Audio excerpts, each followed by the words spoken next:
deixar-se levar pelos momentos. Acalente corações, aqueça os que estão por perto. Pois para uns o que vale são cifrões, cédulas te deixam mais esperto. Já eu prefiro outras multidões. Palavras, solfejos, verbos. A vida é feita de lições. Aquiete a alma e aprenda com o tempo. Então verá que suas preocupações se dissiparão com o vento.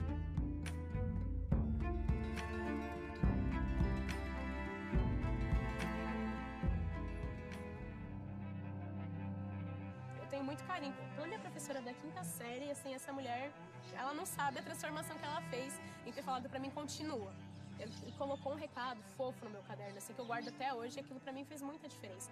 Foi aquele caderno da minha escola, do Brasleme, na Zona Norte, que me fez falar, nossa, poesia é legal, quero fazer isso.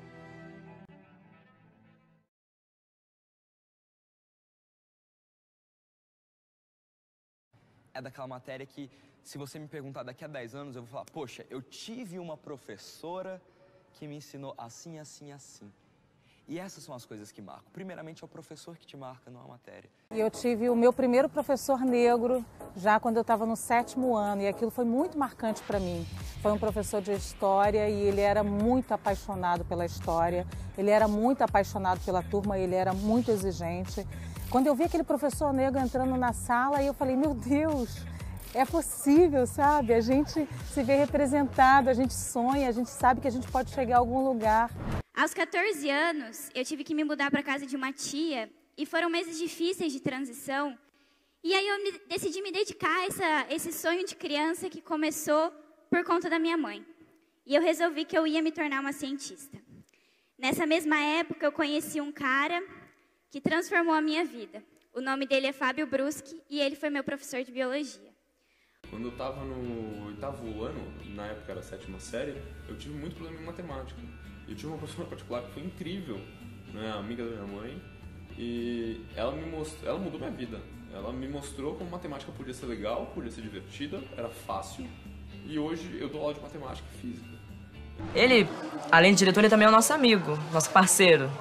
Ele brinca, quando ele tem que dar bronca, ele dá bronca, puxa a orelha, mas acima de tudo é nosso amigo também. Então eu não tinha professores que me inspiravam, mas eu tive um que fez com que eu mudasse completamente a minha percepção a meu respeito.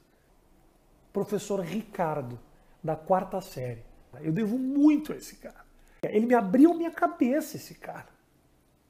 Eu devo muito, olha, eu devo muito do que aconteceu na minha vida. Ricardo, você mudou a minha história. Obrigado, professor Ricardo. Você foi foda.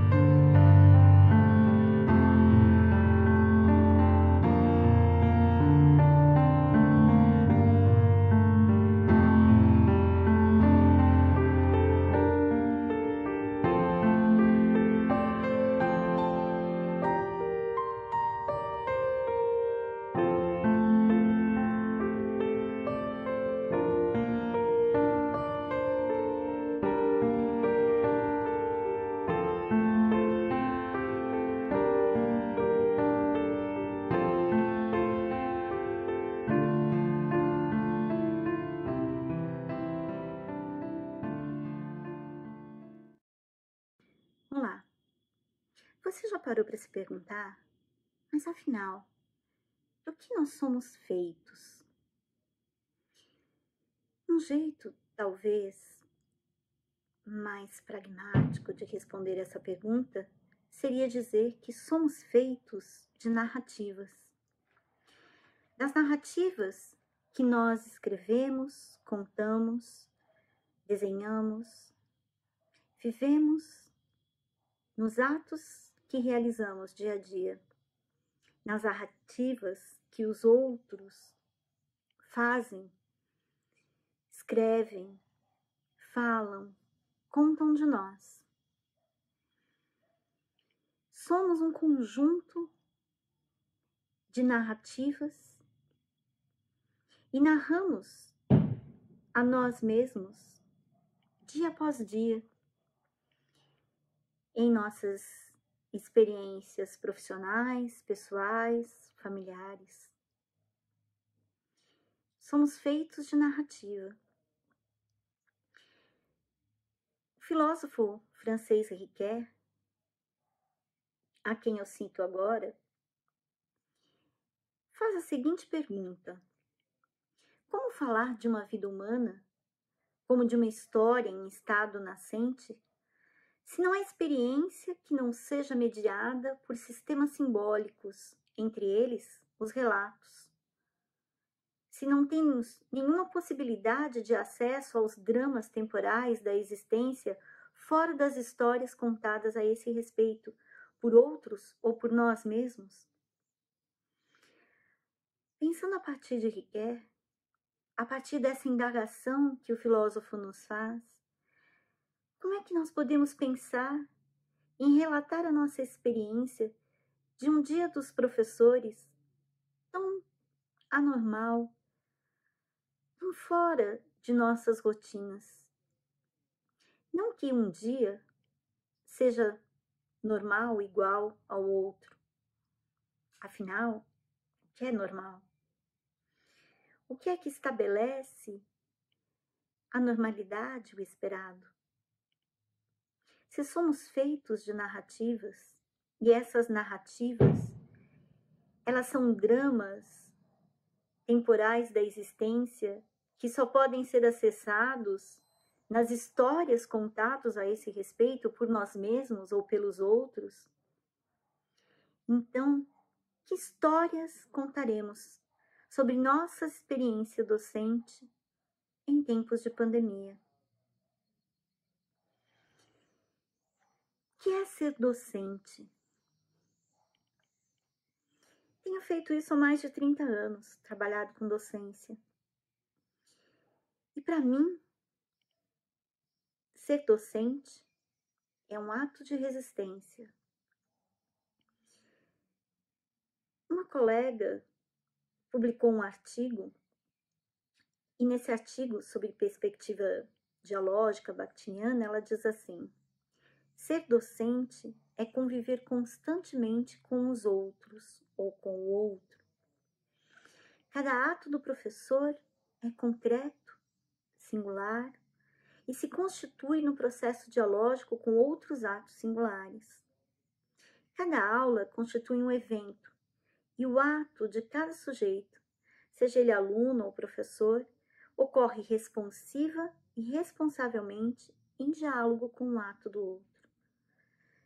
Em tempos de pandemia, como é ser docente quando o diálogo é estabelecido com uma câmera, com nomes numa listagem que aparece num programa, numa plataforma, com avatares ou fotografias trabalhadas com recursos digitais que aparecem num aplicativo do celular? Como é ser docente quando não há o olho no olho, quando não há o abraço, quando não há o vamos desmanchar o grupinho aí do fundo? Ou presta atenção, menino, não é para fechar o livro, não acabou a aula ainda. Quando não há o professor é para copiar, professora, caneta ou lápis, professora, olha só ele, me atrapalhando. Pode no banheiro? Dona, tia. Nós somos muitas, somos muitos numa sala de aula. Mas que narrativas vamos contar dessa mesma docência em tempos de pandemia? Então, eu estava aqui pensando numa carta que Paulo Freire escreveu, o grande educador Paulo Freire escreveu, que se chama Carta aos Professores. Essa carta foi republicada numa revista em 2001, mas ela foi a primeira vez que ela foi publicada num livro, e livro era dedicado aos professores e uma conversa de Paulo Freire com os professores. Então eu resolvi trazer um pedacinho dessa carta para nós agora.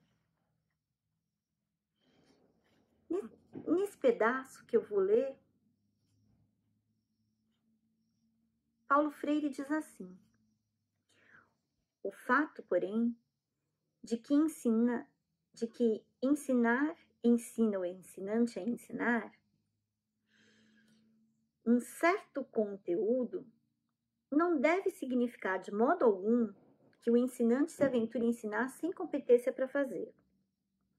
Ora, ser professor exige competência, muita competência. Paulo Freire diz assim: o aprendizado do ensinante, ao ensinar, se verifica à medida em que o ensinante, humilde, aberto, se ache permanentemente disponível a repensar o pensado, rever-se em suas posições, em que procura envolver-se com a curiosidade dos alunos e dos diferentes caminhos e veredas que ela os faz percorrer. Que narrativas escreveremos sobre a curiosidade dos alunos em tempos de pandemia? Muitos de nós podemos dizer: meus alunos estão distantes, eles não têm acesso à tecnologia, eles não vão conseguir voltar às aulas com segurança, mesmo que elas sejam presenciais, porque, na verdade, como é que eles vão garantir? Como é que a gente vai garantir o distanciamento, os protocolos? É difícil online? É perigoso hoje o presencial? O que é que eu posso aprender? Se eu sou ensinante nestes tempos, quais são os meus atos de resistência, de aprendizagem, diante das situações que temos que vivenciar?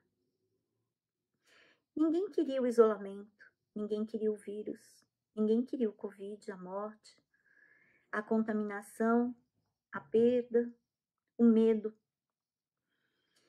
Nós queremos estar junto, mas estar junto é um risco. E quando estar junto não é um risco? O que podemos aprender como ensinantes em tempos de pandemia? O que podemos aprender sobre a curiosidade dos alunos? Sobre talvez as percepções mudadas, alteradas, deste distanciamento que nos foi imposto, que é o distanciamento social, mas não humano.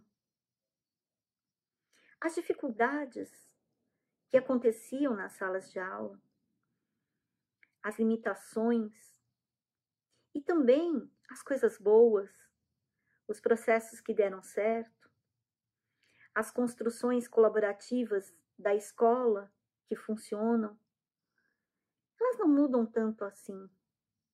Talvez, espera-se, mude nossa percepção, nossa maneira de encarar tudo isso. Será que começamos a ver o ensino, a ver o papel do ensinante de maneira diferente? Quais narrativas escreveremos sobre este dia 15 de outubro de 2020? Que formas de ver e pensar, o ensinar, o aprender, se transformam a partir das experiências que agora vivemos?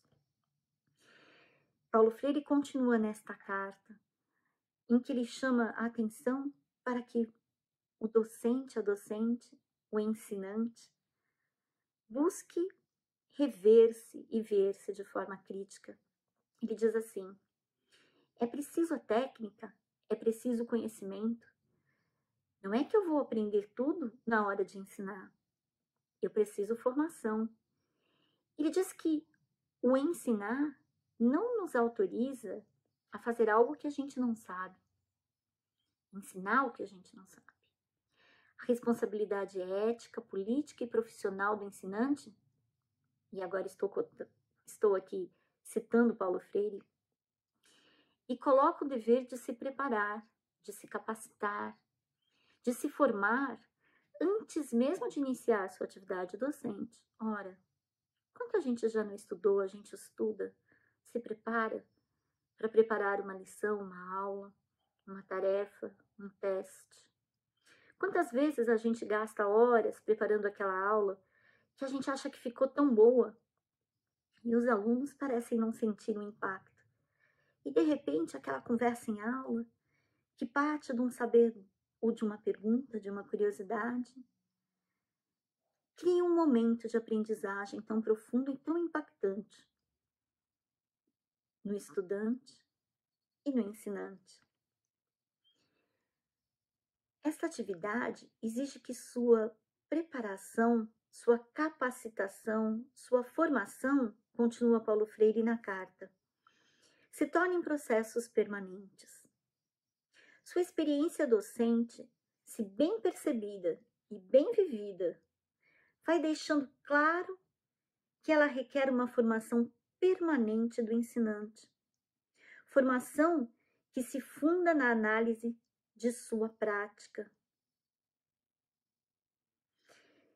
Pensar criticamente sobre aquilo que fazemos. Refletir sobre nossas práticas. O que muda na nossa prática, no nosso fazer, depois desse nosso contato, quase um choque, com as tecnologias? Muitas imagens foram construídas, foram remixadas nos chamados memes, tão presentes nos dias de hoje. E eu queria trazer alguns desses memes para a gente ver. Esses memes, eles vão mostrando de uma forma, às vezes que apela ao humor, às vezes ao sarcasmo, como nós nos sentimos em momentos de transição, em momentos de reposicionamento, que exige de nós, mais do que nunca, pensar sobre as nossas práticas, pensar nos ensinantes que somos aprendentes. Então, o que essas imagens podem nos fazer pensar? Professor, na quarentena, uma imagem que passou muito para todos nós e por todos nós foi essa imagem de uma professora. Não sei se no Brasil a gente iria trabalhar assim, com esse terninho, esse saltinho. Quem sabe algumas de nós, né? Mas essa professora que está assim, parecendo um polvo, 1000 mãos em todos os lugares, né? Segurando muitos aparelhos e aparatos, planejando no Excel, baixando videoaula, editando vídeo, postando videoaula, planejando atividades, postando atividades, atendendo aluno na plataforma, atendendo no WhatsApp, atendendo no e-mail, tentando uma eternidade ali decifrar imagens ilegíveis cortadas e voltando a planejar e a refazer e editar. Mas eu fico aqui perguntando, a gente já não planejava, já não fazia, já não editava? Esse já não é o fazer constante e permanente do professor que é um ensinante e que tem que ensinar, mas na verdade aprender e se formar o tempo inteiro? Como disse o mestre Paulo Freire, muito antes da gente pensar nessa situação de tecnologia,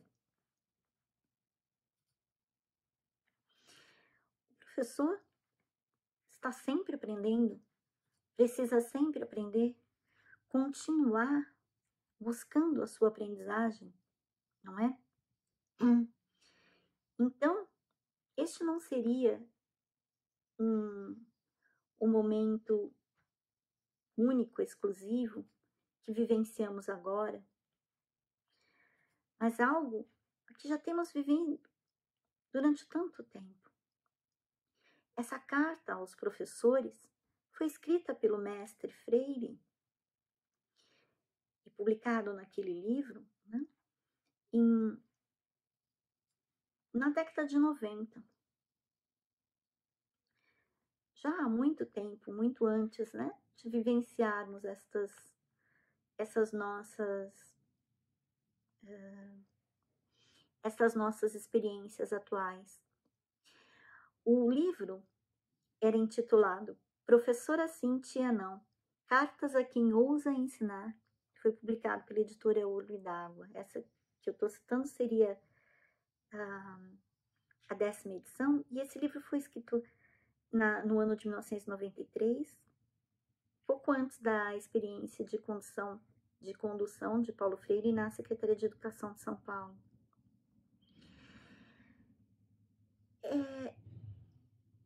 E aqui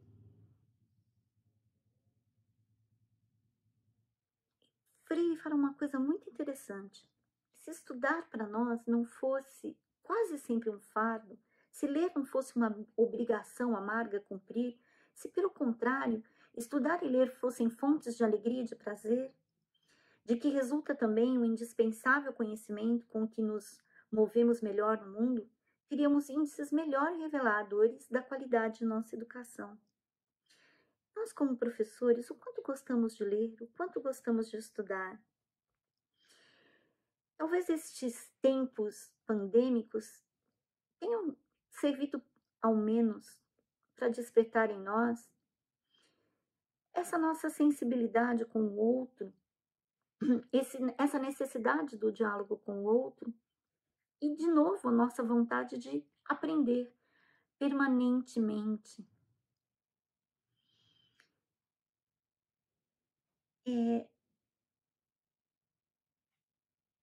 E aí, pensando um pouco na mensagem que me pediram para gravar neste 15 de outubro, uma mensagem que nos trouxesse um certo otimismo, coragem, algo difícil, não é? De pensar nestes momentos que vivemos. Eu fico aqui pensando nas nossas práticas e pensando de que essa necessidade de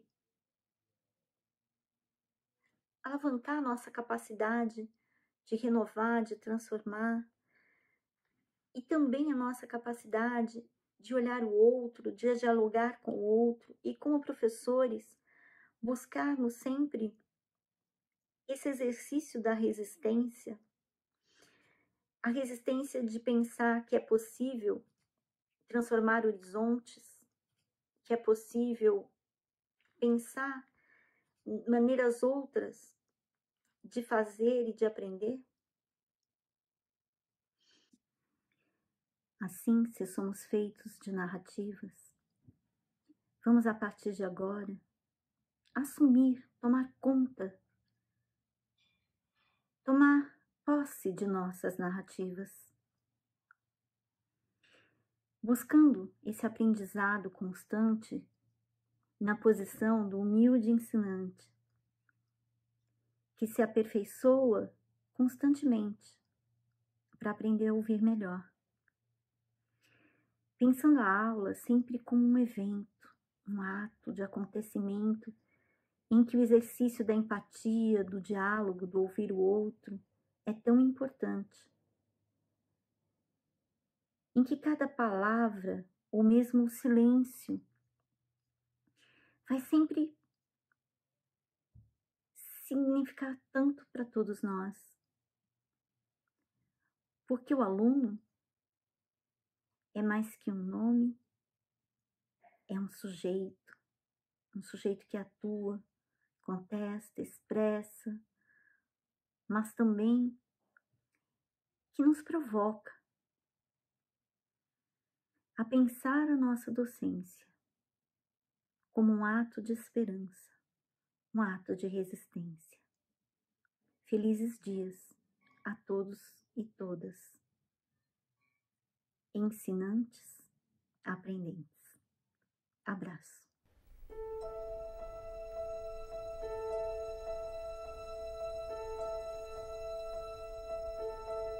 Ao Albert Einstein. Não conseguia falar até os 4 anos de idade e também não conseguia ler até os 7 anos. Seus professores pensavam que ele era deficiente. Ele foi expulso da escola. Michael Jordan foi considerado baixinho e inapto para o basquete.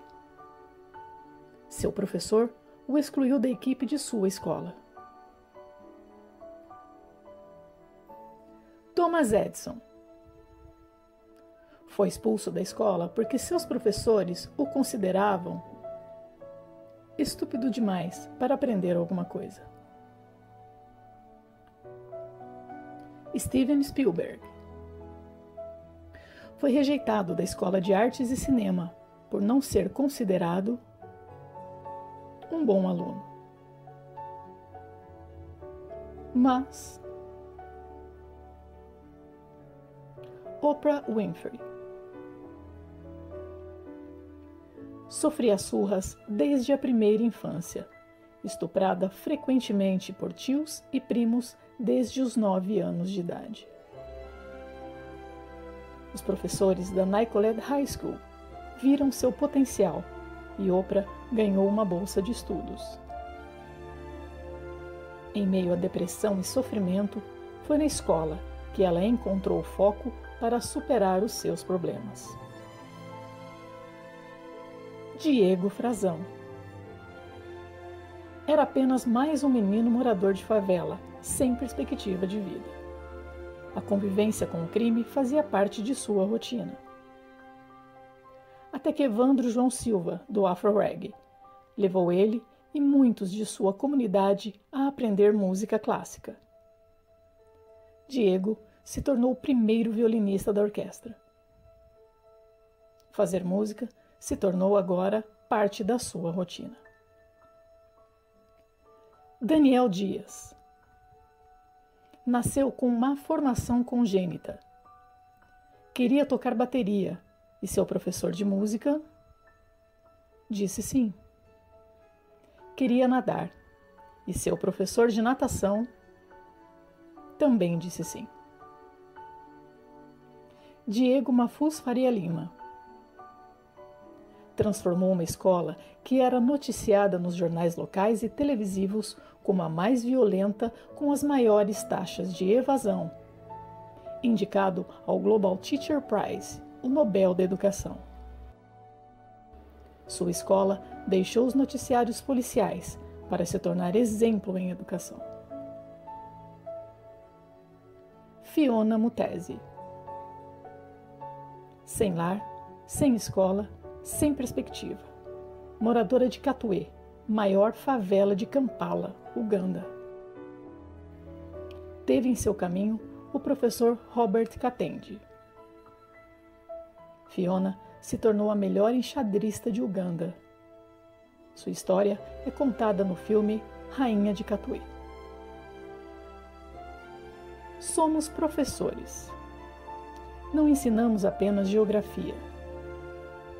Nós mostramos o seu lugar no mundo. Não ensinamos apenas ciências naturais. Nós apresentamos a anatomia para o sucesso. Não ensinamos música. Ensinamos a compor o futuro. Não ensinamos apenas língua portuguesa. Ensinamos o poder do diálogo. Não somos apenas professores de educação física. Somos aqueles que ensinam a nunca desistir, a retomar o fôlego e seguir em frente. Porque há uma diferença entre saber as respostas e saber como chegar até elas. Uma diferença entre cumprir um objetivo e superá-lo.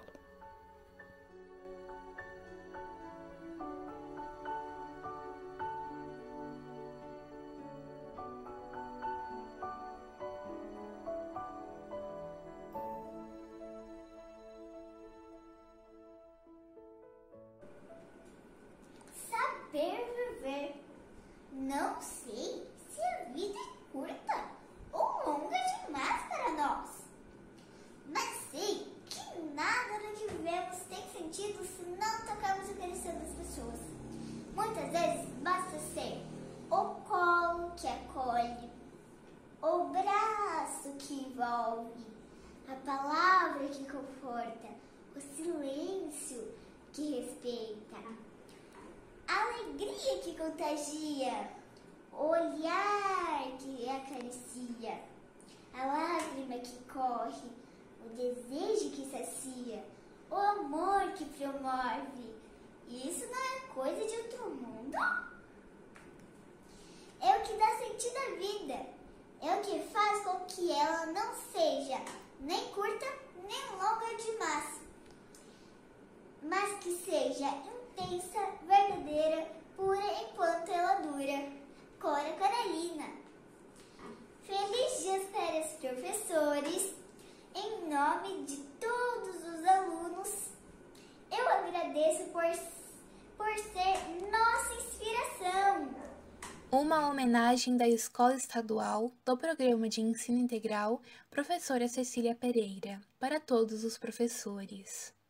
A vocês que ensinam com carinho, amor e atenção, que tanto batalham pela área da educação, que colocam o aprendizado em primeira opção.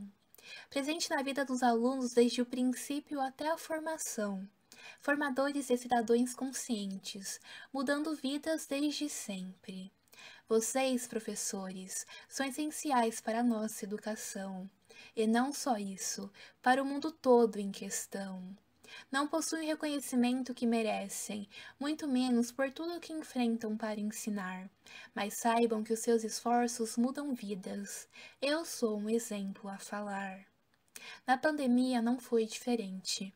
Observei muitos professores fazendo de tudo pela gente. Até mesmo super-heróis ficariam de queixo para frente, presenciando o tamanho dos perrengues. Vocês estão enfrentando todos os desafios, não importa as limitações. Sejam aulas por mensagens, plantões de dúvidas e ligações. Nada pare esses verdadeiros mestres, dignos de medalhas de campeões. Representando todos os alunos, escolas e multidões, meus mais sinceros agradecimentos. 15 de outubro, dia dos nossos verdadeiros guerreiros, mestres e companheiros. Muito obrigada de coração por todos os feitos.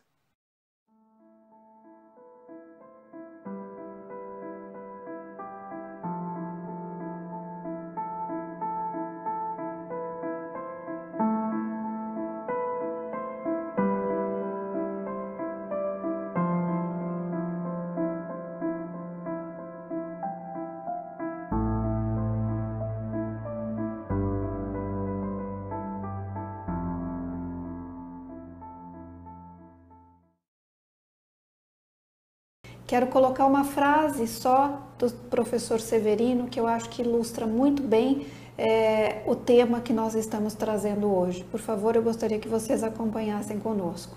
Por enquanto, nós estamos desfigurados, mas essa desfiguração passará. A nossa perda de poesia, de beleza, de afeto, de relação com o sagrado, isso passará. Nós nascemos para essa alegria. O universo tem um destino de alegria e de felicidade, tem um destino de redenção e as crianças são as pessoas que mais trazem isso para nós.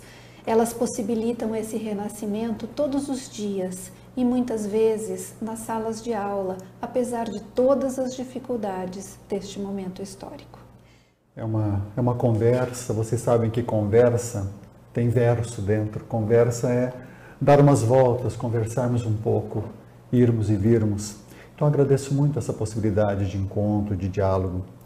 E eu estava pensando, todas as vezes que eu tenho encontrado professores, alunos ou comunidades de escola, sempre que a conversa toca em memórias de vida, de história vivida, é impressionante como que emergem figuras de professores. É impressionante, Carla. Todas as vezes, quando nós vamos falar de nós, narrar nossa vida vivida, vem anos escolares e vem algumas professoras, alguns professores singulares que marcaram, que assinalaram para sempre a vida das pessoas.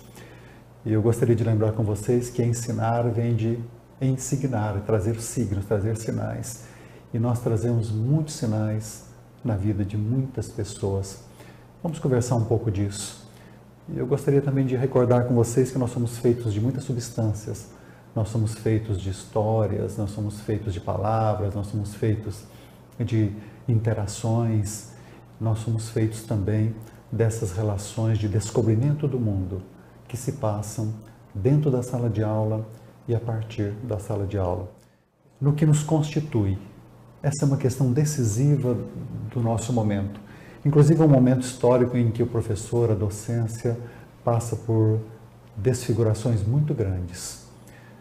O que nos constitui, o que nos forma humanamente, o que nós não esqueceremos depois de todos os esquecimentos, o que nunca será arrancado de nós, isso é o que nós realmente incorporamos. E os professores, muitas vezes, são parte inalienável disso. Há muitos esquecimentos e eles precisam existir. Se não houvesse esquecimentos, não haveria inclusive memória. Mas há o que nós não esquecemos depois de todos os esquecimentos. E muitas dessas memórias vivas vêm da relação com alguns professores, com algumas professoras. É impressionante quando começam os relatos, eles se lembram de voz, de olhares, de modos de andar, às vezes eles se lembram do perfume da professora, se lembram de pequenas falas de ensinamento ou do conteúdo da disciplina, da matéria, ou de ensinamentos de vida. É muito impressionante como que nós, humanos, seres humanos, nós nos formamos no encontro humano. Eu acho fundamental relembrarmos isso. Educação é encontro humano, é interação humana. Jamais poderia ser reduzida a uma questão técnica, cara, jamais. Ou uma questão instrumental. É interação humana, é encontro humano, é formação de sujeitos humanos. Pensei também em 2 pequenos textos que me são caros, que me são queridos. Um, de um professor do Vale do Paraíba, escrito já há muitos anos.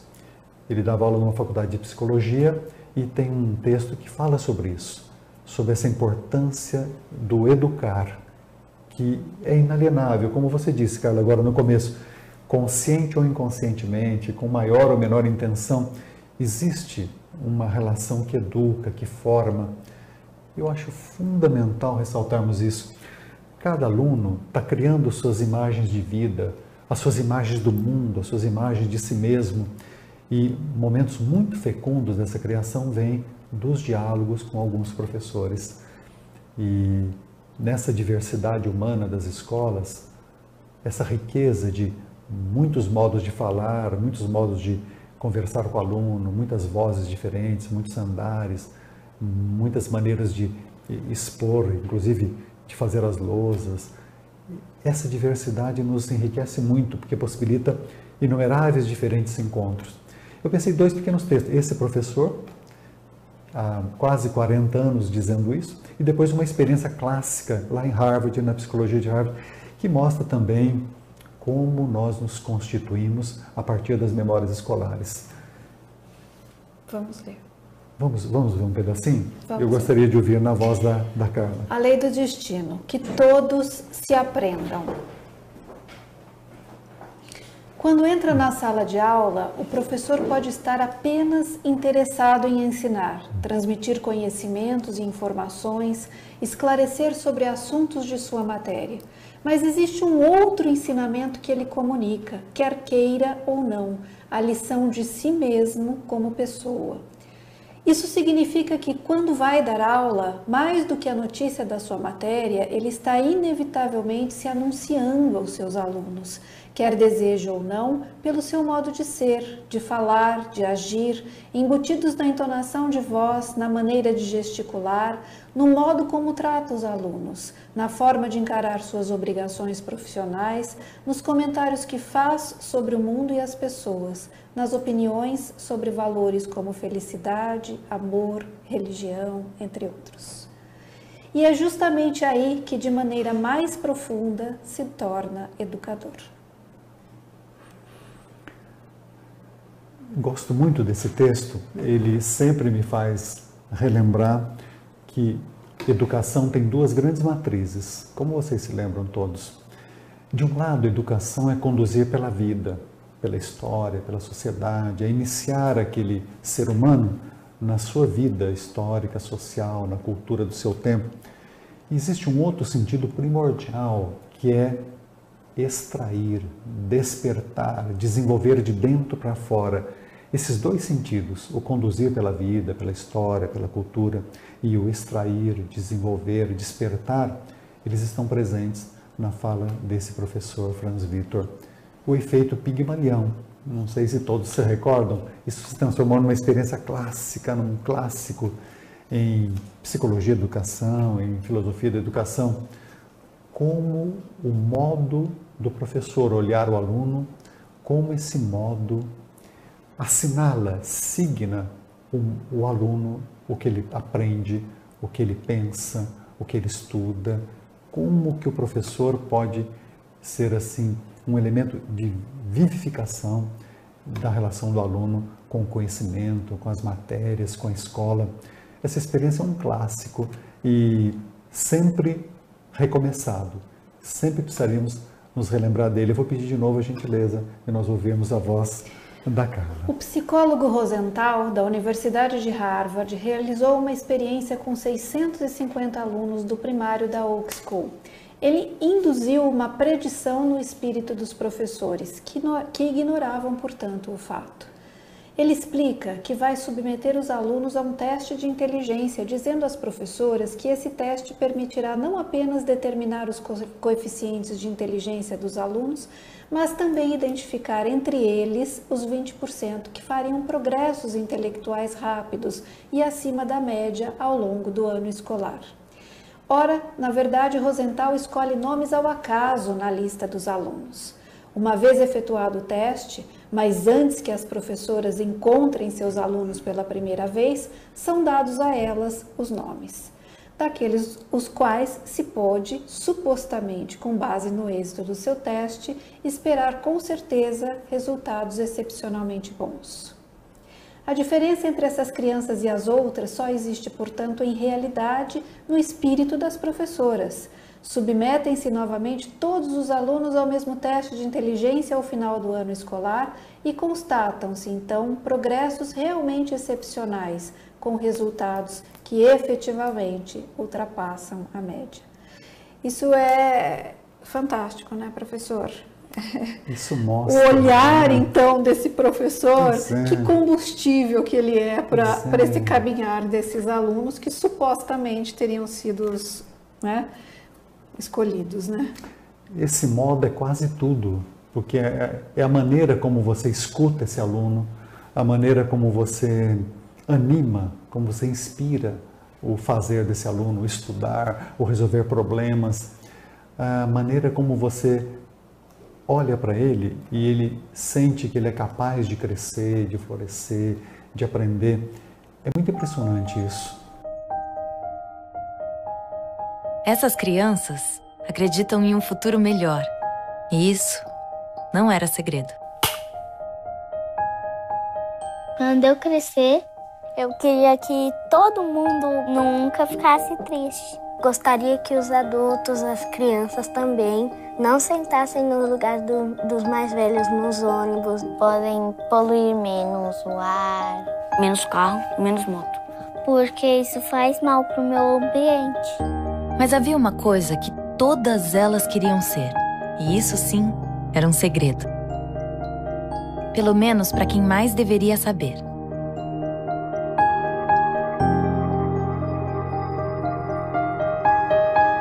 Quando eu crescer, eu quero ser uma professora.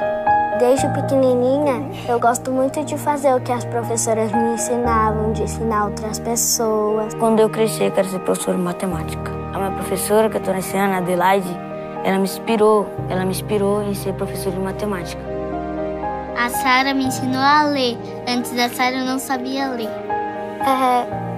Eu me inspirei para ser professora na Elis. Quando ela dizia que estava bem, então eu me sentia um pouco mais confiante. Bom, professora, você é muito legal, você Me ajudou muito. Agora eu quero aprender mais coisas, eu quero ser melhor, quero estudar, ensinar para outras crianças o que eu aprendi. Por causa de você, eu vou ser uma professora muito esforçada e eu queria te dizer que eu te amo. Obrigada por me inspirar.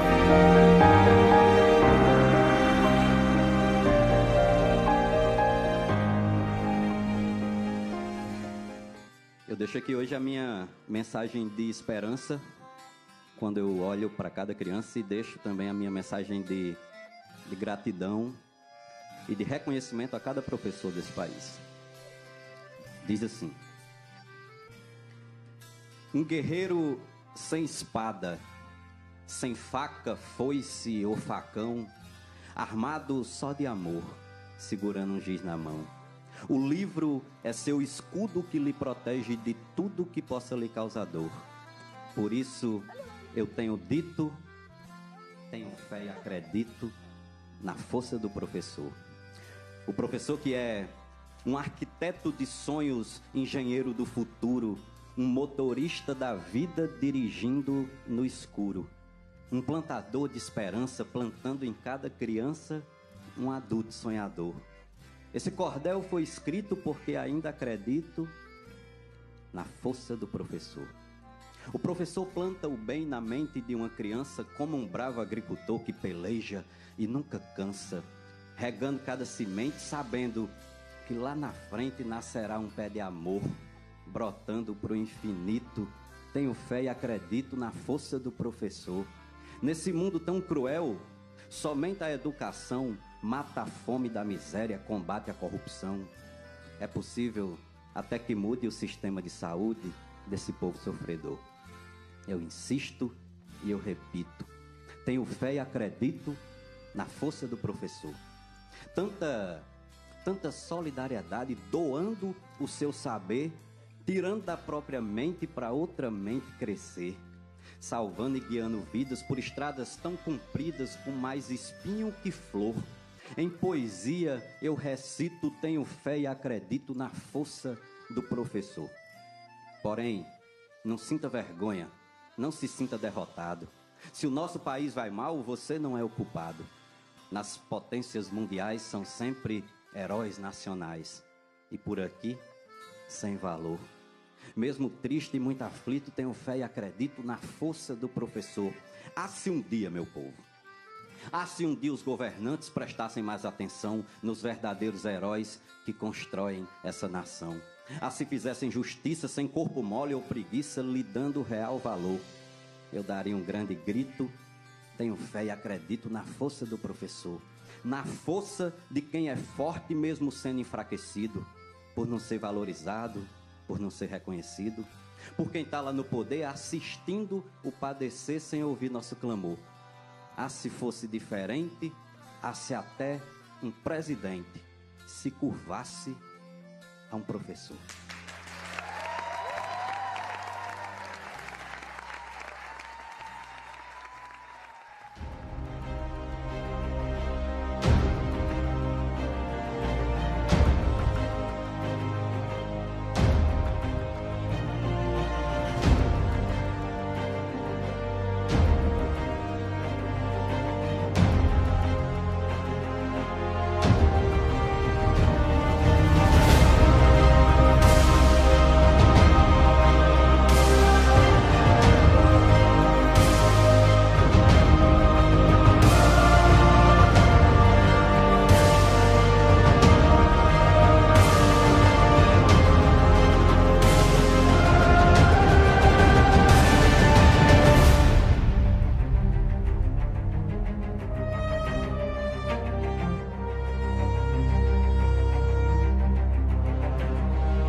Para mim, Leandro Carnal, ser professor me dá uma profunda alegria, cercada de algumas tristezas.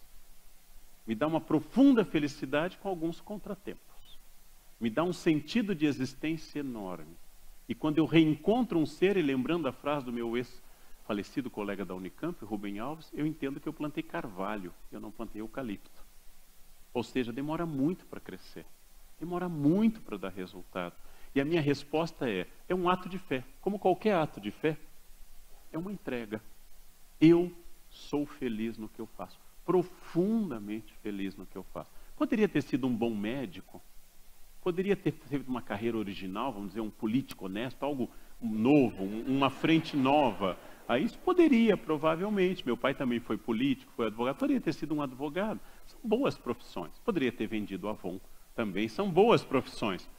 Mas enfrentar um grupo de 30, 40, 50 pessoas, olhar para eles, fazer uma técnica, uma dinâmica, um texto, uma aula, uma exposição, olhar como os olhares interagem comigo e como eles crescem e se transformam, o meu Narciso fica feliz com isso diariamente e vale a pena. E vale a pena. Essa é a resposta pessoal. Há uma resposta que tem a ver com esta estátua feita por uma americana chamada Carlyle, que é o Self-Made Man. Naturalmente, ela lê dentro da chave norte-americana, o homem que se constrói. O que eu quero dizer, pegando a famosa estátua Carlyle, uma escultura texana, é que o magistério, estar junto a alunos, escrever, ler, corrigir provas, ter essa interação com eles, está fazendo com que eu me produza, eu seja um ser humano. Eu me humanizei dando aula. Eu melhorei, vamos dizer, mas era pior? Era. Eu melhorei dando aula. E isto é por causa do magistério, porque é o contato com o humano, a qual eu sou aberto. Essa é a resposta pessoal.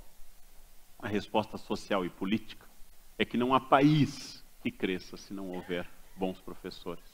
Em 1960, disse hoje na entrevista para a Unicinos, em 1960 a Coreia tinha os mesmos indicadores sociais, a Coreia do Sul, do Brasil, analfabetismo e pobreza. A Coreia do Sul resolveu investir 50% do PIB em educação. Nós estamos felizes com os índices atuais no Brasil. Mas a Coreia do Sul investiu 50%. Em 20 anos, ela se tornou um país do primeiro mundo. Não é original, a fórmula é sempre a mesma. Não há país que cresça se não houver educação. Não há país que se desenvolva se não houver educação. Não há chance de cidadania e dignidade se não houver educação. Analfabetismo é uma das maiores exclusões que a gente pode provocar num ser humano. Analfabetismo funcional, que é muito grande no Brasil, é uma exclusão também. Analfabetismo de interação crítica com o mundo, tudo isso é combatido pela escola. Pelo milagre da sala de aula, da leitura. Da última vez que aquele ser humano vai ouvir falar em Camões. Da última vez na vida que ele vai ter contato com Camões, provavelmente, salvo se ele for alguém excepcional. E que é a chance dele ter contato com uma das bases do pensamento humanístico e da língua portuguesa. Ser professor, colaborar poderosamente para a construção social da cidadania. Talvez de todas as funções, a que mais colabora. Porque é a única que é comum a todos. Todo médico, todo advogado, todo engenheiro teve professores. E nem todo professor teve um engenheiro na sua vida. E tomara que nunca tenha um advogado na sua vida. Não porque não seja bom ter advogado, mas é sinal de problema, de problemas chegando. Ou seja, professor é formador. E eu estou aqui hoje, falando com os senhores e lendo coisas que eu escrevi, porque em 1969, no Colégio São José, uma estagiária pegou a minha caneta e me ajudou a escrever a letra A numa gramática da Viva e a Uva. Passados quase meio século, 50 anos dessa experiência, eu diariamente sou tributário de uma pessoa que me alfabetizou. Diariamente. De uma professora que teve a paciência de me fazer a curva do A.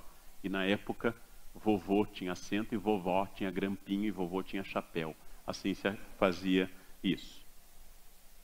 O salto necessário, o salto essencial, o salto que vai fazer a diferença neste país é o salto da educação. É uma das coisas mais elementares e comuns e a mais verdadeira de todas.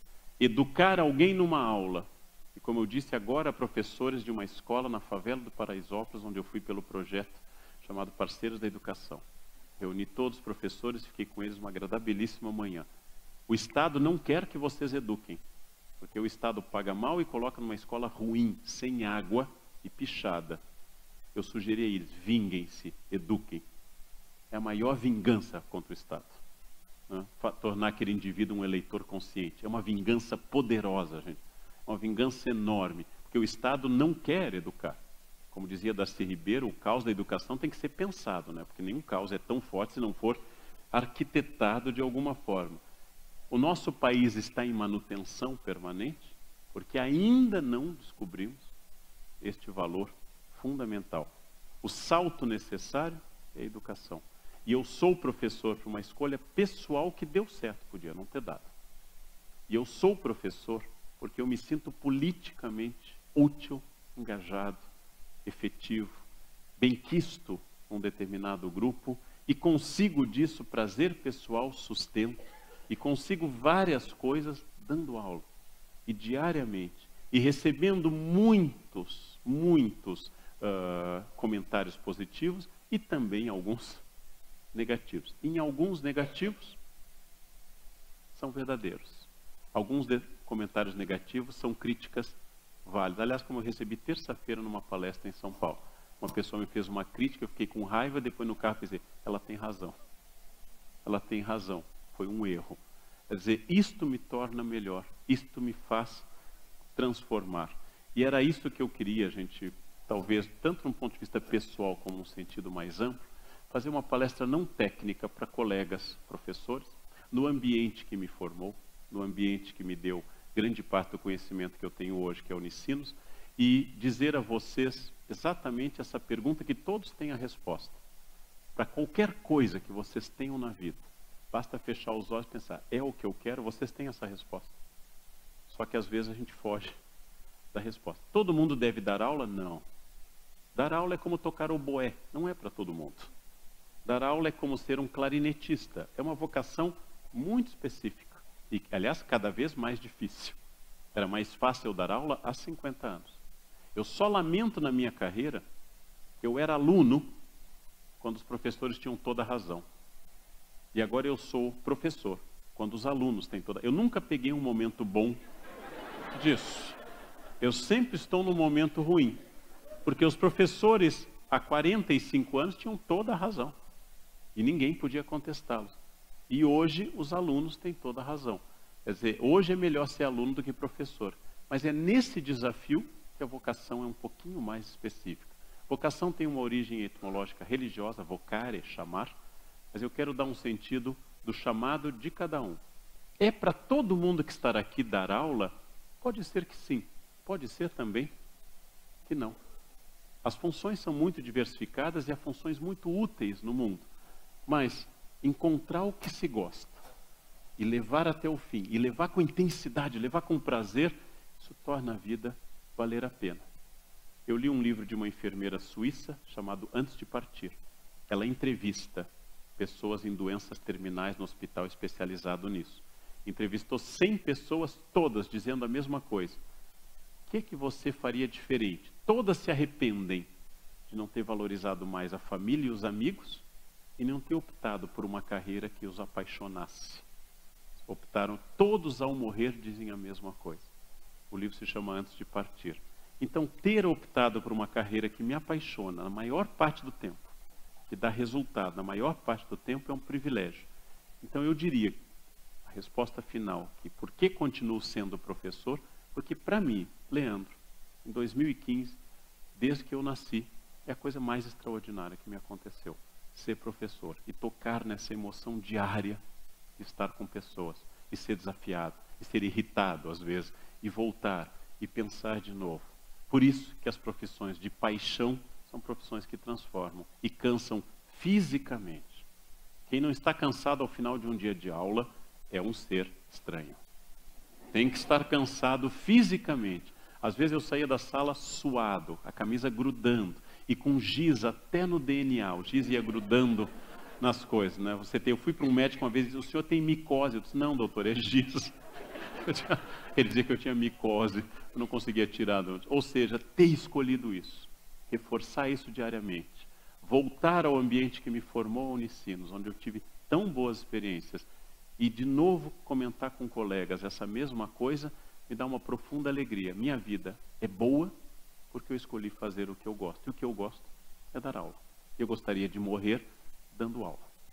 Gostaria de exatamente morrer. Como eu vi num filme Pele o Conquistador, o pessoal dando aula e caiu em cima. Gostaria de morrer fazendo aquilo que eu gosto, enquanto eu tiver força, enquanto eu tiver memória, enquanto eu tiver energia. E é por isso que eu sou professor. Era isso que eu queria dizer hoje. Muito obrigado pela atenção generosa de todos vocês. Obrigado. Obrigado.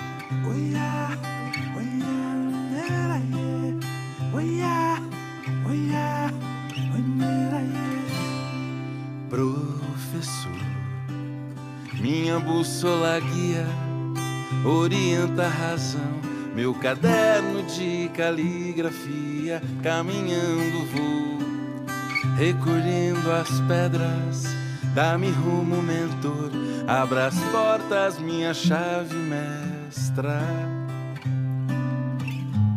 minha chave mestra. Seu valor em mim jamais dispersa, de mãos dadas correr contigo e com minhas próprias pernas, feixe de rumo que o mundo nos nega, meridiano de luz da volta que a vida leva, que a vida leva.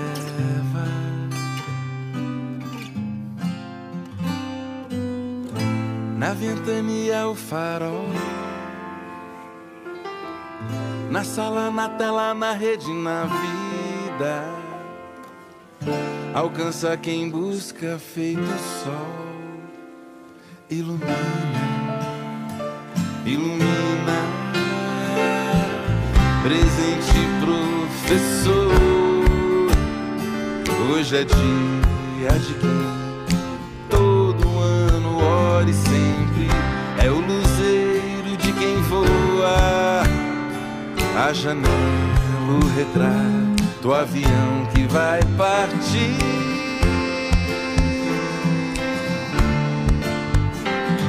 A janela, o retrato, o avião que vai partir.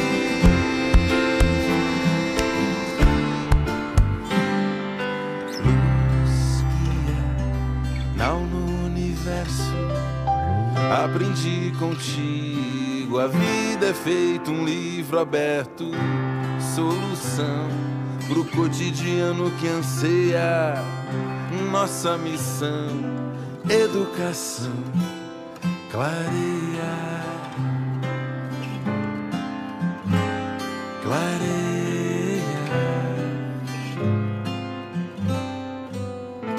Na ventania o farol, na sala, na tela, na rede, na vida, alcança quem busca feito sol. Ilumina, ilumina, presente professora. Hoje é dia de quem todo ano ora e sempre é o luzeiro de quem voa. A janela, o retrato, o avião que vai partir.